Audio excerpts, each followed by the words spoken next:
분명히 진짜 악성 민원도 있으셨을 것 같은데 혹시 경험해 보셨나요? 참 안타까운 경우죠. 심한 경우에는 목숨에 대한 위협을 칼을 가지고 오는 경우도 있고요.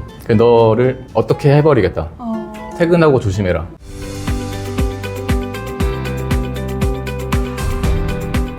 공무원이라는 신의 직장을 그만두고 이제 제2의 꿈을 찾아서 열심히 또 활동을 하고 계시는 김은수 작가님 모시고 이야기 나눠보도록 하겠습니다. 작가님 안녕하세요. 네, 반갑습니다. 네, 안녕하세요, 구독자 여러분. 저는 서울 은평구청에서 3년 10개월 정도 공무원으로 일을 하다가 꿈을 찾아서 퇴사를 하고 개인 사업을 하는 김은수 작가라고 합니다. 3년 동안 하시고 퇴사하셨는데 그러면 언제 공무원 되시고 언제 퇴사하신 거예요?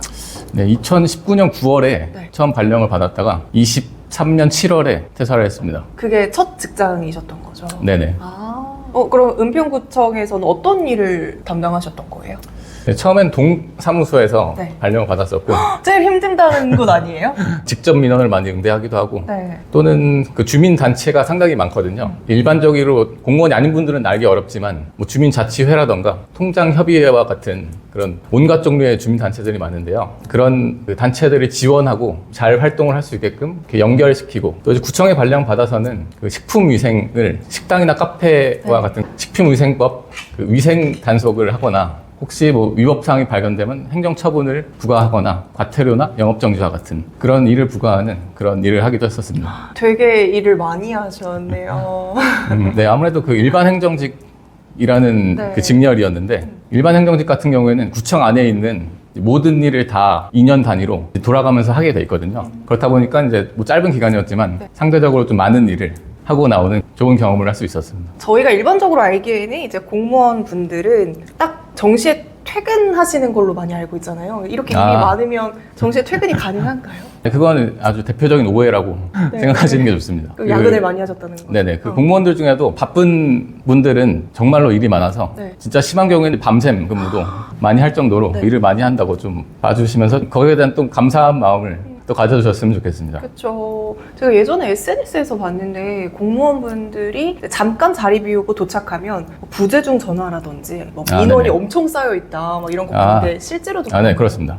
어느 정도 수준이에요? 물론 이제 부서마다 다 다르긴 하지만 가장 많은 부서에서는 이제 출장 나갔다 돌아오면은 모니터에 그 민원 업무 전화를 대신 받아준 분들이 이렇게 이런 일을 하셔야 된다. 덕지덕지 붙어 있는 그런 상황이 상당히 많이 있습니다. 그러면 그렇게 들어온 걸 순차적으로 처리하는 거예요? 아니면 중요한 것부터 처리하는 거예요? 중요한 것부터 하는 게 더 일반적입니다. 다 법정 기한이 있는데 법정 기한에 지나지 않게 해야 되는 의무가 있기 때문에 중요도에 따라서 기한이 짧게 길고가 정해지고 그렇다 보니까 중요한 거 위주로 먼저 처리하는 게 일반적입니다. 그럼 이제 본격적으로 또 어떤 공무원 생활을 했고 지금은 어떻게 또 제2의 삶을 살고 계신지 여쭤보도록 할 텐데 옛날에는 제 주변에도 공무원 되고 싶다는 친구들이 되게 많았었거든요. 근데 요즘에는 또 인기가 엄청 줄었다면서요? 그런 것 같습니다. 아무래도 경기 침체가 좀 오래 지속되고 있고 특히 우리나라 같은 경우에는 주거비용 상승이 상당히 큰 사회 문제로 이제 대두되고 있는 그런 상황이지 않습니까? 그렇다 보니까 그 공무원으로서 받는 월급이나 보상으로는 그 환경에서 잘 살아나갈 수 있을까 하는 그런 위기감이 좀 확산된 게 아닌가 생각을 하고 요즘에 그 충주맨이라는 분 덕분에 그래도 우리가 공무원 생활을 조금 더 이제 가까이서 볼 수 있게 됐잖아요. 보면은 아직도 되게 경직되어 있는 부분들이 많은 것 같아요. 실제로도 그런 거죠? 예, 그렇습니다. 아무래도 군대식의 계급화된 조직이다 보니까 그 상명하복식의 업무 처리 방식이 남아있고 그뿐만 아니라도 이제 법률 규정에 따라서 어떤 주체적인 판단에 따르기보다는 법에 정해진 대로만 해야 되는 그런 딱딱한 문화가 상당히 남아있습니다. 그런 것 때문에도 이제 젊은 친구들이 잘 분위기에 맞지 않아서 금방 퇴사하시는 분들도 많을 것 같아요. 네네.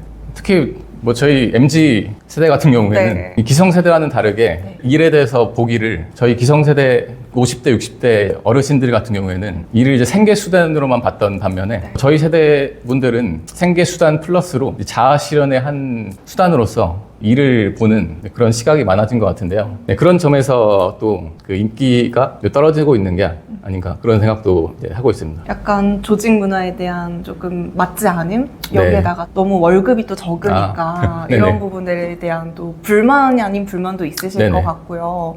그럼에도 불구하고 예전처럼 이제 공무원 어쨌든 한번 입사를 하게 되면 거의 정년이 보장이 되어 있는 거잖아요. 그거에 대한 매력도 좀 많이 떨어진 건가요? 네네. 아무래도 정년 플러스로 네. 연금이라는 혜택이 이제 과거에는 뭐 상당히 큰 혜택이었지만 처음에 말씀드린 것처럼 주거비용 상승과 그쵸. 이제 아주 오래 지속되는 경기 침체 국면에서 네. 그런 메리트들이 점점 떨어지고 있는 게 아닌가 하는 그런 좀 아쉬움이 있습니다. 이게 그러면 연봉은 1년마다 많이 오르나요? 아, 그게 이제 법에 따라서 또 오르게 돼 있거든요. 시급에 따라서 되는 거예요? 아, 그게 정확히 말씀드리면은 시급은 그 고용노동법에 따라서 적용이 되고 공무원은 공무원법이라고 따로 있고 그래서 일반적인 노동자와 공무원은 다르게 취급이 되거든요. 그래서 법정으로 이제 상승이 되고 있는 상황인데 저 정확히 기억은 안 나지만 10% 미만으로 매년 이렇게 상승되고 있는 상황인데 그렇게 충분하지는 물가 상승이나 이런 거에 비춰봤을 때 당연하죠. 이 클래스에서는요, 대중의 입에 휘둘리지 않고요, 내가 스스로 찾아낼 수 있는 돈의 흐름을 읽을 수 있는 방법을 알려드리려고 합니다. 이것도 갑자기 궁금해요. 네네. 우리가 일반 기업에 들어가면 어떤 기업만의 복지 같은 게 있잖아요. 공무원만의 복지는 연금이 끝인 거예요. 사실 보이지 않는 복지들이 상당히 있긴 있어요. 건강 그 뭐죠? 매년 하는 저희 건강 검진? 네, 뭐 그런 부분에서 일반적으로 이제 지원하는 부분보다 조금 더 되는 부분도 있고 그 밖에도 요즘은 육아를 좀 지원하는 차원에서 몇 세 이하의 아이가 있는 경우에는 좀 일찍 퇴근할 수 있게 하는 그런 제도들이 좀 있긴 있습니다. 그래도 우리가 생각하는 것 말고 여러 가지 혜택들은 분명히 있긴 있다. 네, 분명히 메리트가 있을 만한 그런 혜택들이 있습니다. 그럼에도 불구하고 계속해서 퇴사를 하잖아요. 네. 그래서 제가 또 뉴스를 보니까 지자체에서 젊은 인력을 이탈하는 걸 방지하기 위해서 뭐 여러 가지 노력들을 하더라고요. 네네. 그게 효과가 있나요? 개인적으로 느끼기에는 효과가 있다고 봅니다. 그래요? 그러니까 두 가지 차원에서 볼 수 있을 것 같은데 제도적으로 접근하는 그런 노력이 있고 그 제도적이 아니라도 각각의 공무원들이 자발적으로 하는 노력이 있어서 구청 차원에서 어떤 제도를 만들어서 MZ 공무원들을 위한 지원책이라던가 그런 부분들은 아직은 좀 약한 것 같습니다. 실질적으로 어떤 도움이 되기보다는 문서만으로 문서 하나 이제 공문 쭉 보내면서 이런 식으로 했으면 좋겠다식 거기에 그치는 부분에서 아직 좀 미진한 부분이 있는 것 같고요. 근데 뭐 그럼에도 불구하고 각각의 개인 차원에서는 다들 노력을 많이 하는 그런 문화가 퍼지고 있고 실제로 저도 이제 현직에 있을 때 부서 생활이라던가 그런 부분에서 크게 어려운 건 없었습니다. 예를 들면은 과거에는 이제 저희 MZ 세대들이 기성세대 눈치를 보는 것이 일반적이었잖아요. 근데 요즘에는 그게 좀 거꾸로 되는 면이 좀 있습니다. 워낙에 사회적으로 이런 문제들이 제기가 되다 보니까 오히려 그 기성세대 공무원분들께서 MZ 세대들의 눈치를 보는 우리가 이렇게 하면은 애들이 싫어할 거야. 그렇구나. 그런 걸 이제 겁내는 이제 안 좋은 말로는 꼰대로 치부될 수가 있는 그런 위험을 느끼시는 거죠. 그런 문화가 퍼지다 보니까 점점 좋아지고 있다고 생각을 합니다. 그래도 예전만큼 너무 경직되기보다는 서로 조금 조심하면서 약간 말랑말랑해지는 그런 느낌. 근데 제가 그것도 봤어요. 그렇게 변화하시는 분들도 있으시지만 아닌 분들도 있으시잖아요. 그래서 제가 SNS에서 본 건데 내가 퇴사 안 하는 것도 장점인데 저 사람이 퇴사 안 하는 건 단점이다. 계속 한 번 만나면 이제 계속 만나야 되는 거잖아요. 네. 그게 아주 큰 대표적인 애로사항. 그러면 이제 정말 나랑 너무 결이 안 맞는 상사를 만났어요. 그러면 이제 피할 수 있는 방법은 전혀 없는 거예요? 전혀 없진 않고요.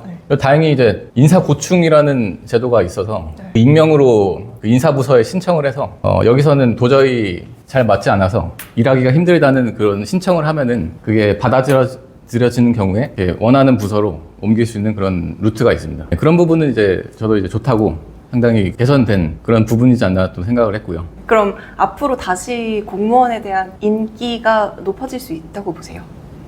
물론 환경적인 요인이 크다면 만약 지금 아까 경기 침체가 심해서 이제 공무원 인기가 떨어진 부분이 있다고 말씀드렸는데요. 그래서 경기가 안정된다면 경기라는 게 계속 이제 왔다 갔다 하는 거지 않습니까? 집값이 또 안정되고 근데 그런 경제 환경이 변화가 있다면 얼마든지 또 변할 수 있는 그런 가능성이 있다고 생각합니다. 그럼 작가님은 결정적으로 공무원을 퇴사하겠다라고 마음먹은 이유가 뭐예요? 저는 사실 좀 개인적으로 특이한 성향이 커가지고 일반적으로 이제 이렇게 공무원 퇴사했다고 하면은 여기서 있기가 싫어서 나왔다라고 생각하는 경우가 많잖아요. 근데 저는 뭐 특이하게도 여기서 아주 좋았는데 더 좋은 발전을 위해서 나왔다고 말씀드릴 수가 있는데요. 일하던 중에 우연히 나는 여기서 이룰 수 있는 어떤 성공보다도 훨씬 더 큰 성공을 하고 싶다는 경험을 좀 했습니다. 그 계기는 이제 책이었는데요. 네. 제가 이제 책을 상당히 좋아하거든요. 이제 김승호라는 저자께서 쓴 네. 알면서도 알지 못하는 것들이라는 책을 읽다가 네. 당신이 도전하지 못하는 이유는 당신 그 안에 있다. 당신 안에 있는 그 두려움만이 당신이 도전을 하지 못하게 막는 것이다. 라는 그런 문구가 있거든요. 네. 그 문구가 저를 크게 울렸습니다. 그래서 이 책에도 내용이 있는데 네. 지금까지 내가 잘못 살았구나. 라는 그런 깨달음을 얻으면서 폭풍 오열을 좀 했습니다. 그 결과로서 지금 이제 퇴사를 하고 새로운 좀 삶을 살고 있는 상황입니다. 그럼 그 문장에 울림을 얻고 퇴사를 결심하기까지 어느 정도 기간이 있었던 거예요? 3개월 정도. 진짜요? 그렇게 빠르게 퇴사를 결심하면 너무 두렵지 않으셨어요? 확실히 네. 두려움은 지금도 있고 네. 그 당시에는 어느 정도였냐면 퇴사를 하러 가려면 이제 사직서를 쓰고 이제 부서장님한테 가서 이제 제출을 해야 되는데 그 가는 길에 그 느낌이 아직도 생생한데요. 그 마치 100kg짜리 족쇄가 발목에 달린 것처럼 발걸음이 떨어지지가 않는 나 그 무슨 마음인지 알 것 같아요. 그런 경험을 했을 정도로 물론 망설임이 있었습니다. 근데 다들 말리시지 않으셨어요? 거의 99%는 다 말렸습니다. 나름대로 좀 확신이 있었습니다. 지금까지 이제 잘 해왔기 때문에 제 스스로의 경험을 돌아봤을 때 나름 잘 해온 부분이 많이 있고 네. 그 경험을 비춰봤을 때 지금까지 잘 해온 것처럼 앞으로도 잘 할 수 있겠다. 그런 좀 확신이 있었기 때문에 좀 밀어붙일 수 있었습니다. 그러니까요. 경희대 나오셨잖아요. 아, 네네. 그쵸. 그 연세대하고. 네, 대학원도 좀 다니고요. 그쵸. 되게 똑똑하시고 여기에다가 이제 또 공무원도 얼마나 준비하고 공무원 되신 거예요? 한 1년 안으로 다행히 좀 일찍 상대적으로 좀 빨리 합격할 수 있었습니다. 그러니까 뭔가 이제 내가 노력하면은 착착착착 됐던 그 과거의 경험을 바탕으로 네. 내가 퇴사를 해도 무언가 할 수 있겠구나 약간 이런 자신만의 믿음도 있었던 것 같아요. 네네, 그게 좀 컸던 것 같습니다. 그럼 퇴사를 하고 딱 처음으로 시작한 일은 뭐예요? 처음에는 아까 책을 좋아한다고 말씀드렸잖아요. 네. 이 책이 또 통로가 될 수 있겠구나. 라는 판단을 했고 그래서 사실 퇴사하기 전부터 조금씩 쓰면서 책을 출간을 했습니다. 그게 이제 이 책은 아니고요. 네. 전자책이라고 요즘에는 PDF 파일 형태로 전자책을 많이 또 쓰거든요. 맞아요. 네. 그래서 그 PDF 전자책을 미리 쓰는 경험을 하고서 이제 시작을 했었어요. 큰 돈을 투자하는 사람일수록 수익률보다는 성공률이 더 중요하다는 것을 깨닫고 계실 거예요. 제 모든 노하우를 담았으니까 여러분들도 같이 참여해서 다 같이 경제적 자유를 누렸으면 좋겠습니다. 그래도 나만의 일을 하는 것도 되게 좋지만 공무원 생활을 하시면서도 분명히 내가 일적으로 되게 뿌듯했던 경험도 있으실 거잖아요. 네네. 그것 때문이라도 좀 퇴사하기 망설이셨을 것 같은데 다시 떠올려 보면 어떤 점이 네. 가장 또 뿌듯하셨어요? 마지막으로 있었던 부서가 그 식품위생부서에서 음식점과 식당들의 위생 단속을 하고 단속이 뭔가 발견됐을 경우에 어떤 제재 처분, 예를 들면 영업정지라던가 과태료 같은 처분을 부과하는 담당을 했었는데요. 네. 잘못하셨기 때문에 이제 제재 처분을 받으셔야 되는 경우도 있지만 불가피하게 억울한 그런 사정이 있어서 안타깝게 그런 처분을 받아야 되는 경우도 이제 분명히 있거든요. 저 근데 그런 경우에서 어떻게든 좀 유리하게 처분을 받으실 수 있도록 최대한 주민 여러분들의 편의를 많이 봐드리고 어떻게 하면은 주민 여러분들이 더 쉽게 생업에 종사할 수 있고 가능한 한 부담을 덜 수 있을까 그런 고민을 좀 많이 하면서 일을 했어요. 네. 그런 부분에서는 좀 뿌듯함을 느끼고 네. 그래서 뭐 공무원 여러분들한테도 좀 말씀을 드릴 수 있다면 지금 나와서 드는 생각은 그때 조금 더 친절했으면 좋았을 것 같다. 그때 나름대로는 이제 친절하게 했다고 하지만 지금 생각해보면은 분명히 더 잘할 수 있었던 맞아. 그런 부분이 상당히 많이 있는데요. 네. 그래서 떠나고 나서야 이제 보이는 거거든요. 그 현직자분들이 듣고 계시다면 지금 대하고 계시는 주민 여러분이나 국민분들에 대한 민원 업무를 할 때 조금 더 친절하게 할 수 있으면 좋지 않을까. 그러면은 나중에 돌아봤을 때 더 보람을 느낄 수 있고 또 스스로에 대한 자랑스러움이나 그런 것들을 더 배가시킬 수 있으니까요. 그런 말씀을 좀 드리고 싶습니다. 이거 막 친절한 사원으로 막 이렇게 글 올라오지 않아요? 그쵸? 안타깝게도 그런 경우는 없었네요. 그래요? 분명히 진짜 악성 민원도 있으셨을 것 같은데 혹시 경험해 보셨나요? 제가 네. 직접 겪진 않았고 제 옆에 있는 분이 그걸 겪은 적은 있는데 참 안타까운 경우죠. 심한 경우에는 목숨에 대한 위협을 칼을 가지고 오는 경우도 있고요. 너를 어떻게 해버리겠다. 퇴근하고 조심해라. 저 뉴스에서 본 적 있는 것 같아요. 네네. 그런 경우가 실제로 한 1년에 한 번 정도는 한 부서에 네. 1년에 한 번 정도는 있는 것 같습니다. 근데 그렇게 하면 어떻게 해야 돼요? 대처를 어떻게 해야 되는 거예요? 그게 사실 분명한 대처법이 없어가지고 그게 문제거든요. 형사적으로 처리하거나 바로 경찰을 불러서 대응하는 방법이 있는데 그 부분도 이제 사후적이다 보니까 이제 한계가 좀 있고 그나마 저희가 할 수 있는 건 같이 대응하는, 옆에서 같이 도와가면서 혼자서 이제 대응하기보다는 팀원들이 다 함께 힘을 합쳐서 이게 대응하는 방법이 가장 좋은 방법이고 그런 식으로 이제 대응을 했던 것 같습니다. 요즘에는 그거 있지 않아요? 여기에 목걸이에 카메라로 이렇게 녹화되는 거 있다고 들었는데 그게 효과가 있긴 있을까요? 저도 이제 현장 근무할 때 보통 그걸 쓰는 목적은 어떤 적발 사항을 증거를 남기기 위해서 그걸 사용을 했거든요. 그래서 그 보호 목적으로는 쓰기가 힘들지 않을까 싶어요. 왜냐하면 이게 개인 정보거든요. 상대방의 영상을 찍는 게. 네네. 그래서 상당히 제한적으로만 쓸 수 있는 제약 사항이 있습니다. 이게 좀 공무원분들의 스트레스 관리나 이런 부분들도 뭔가 좀 제도적으로 뒷받침되어야 되는 게 좀 필요할 것 같다라는 생각이 네네. 드는 것 같아요. 심리 상담 이런 것도 되게 필요하지 않으세요? 다행히 그런 프로그램들이 있긴 있습니다. 그래서 이제 참여하시는 분들도 있고, 그러나 좀 더 근원적인 그런 대책이 있었으면 좋지 않을까 싶습니다. 이렇게 여기까지는 김은수 작가님이 왜 MZ 공무원들이 현장에서 계속 이탈을 하고 있는지, 그리고 공무원분들이 얼마나 이제 현장에서 노력하고 계시는지에 대한 이야기를 들어봤습니다. 이어서는 저희가 공무원 퇴사하고 어떻게 돈 벌 수 있는지 또 자세하게 이야기 나눠보도록 하겠습니다.